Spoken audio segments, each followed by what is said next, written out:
How to register and create an account on OneXBet.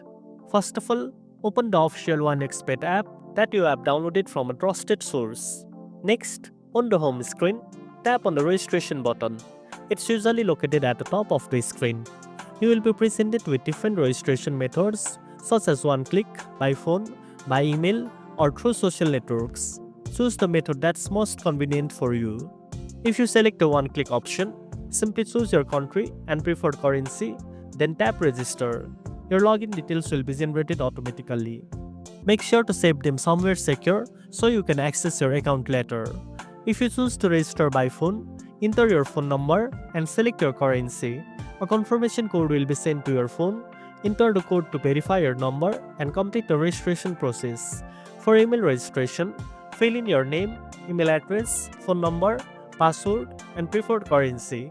Once done, tap register and you will receive a confirmation email. Follow the link in the email to activate your account. If you register using a social network, just select a platform and authorize OneXBet to use your profile details. This method is quick and links your account to your social profile. Make sure to tick the box that says, I am over 18 years of age before proceeding. Here I am choosing the one-click registration method. Select the country and the currency and hit continue. The OneXBet app will then generate a username and password automatically.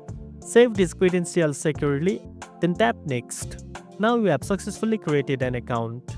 After successful registration, it's recommended to go to your account settings and fill out any additional personal information for better security and smoother transaction.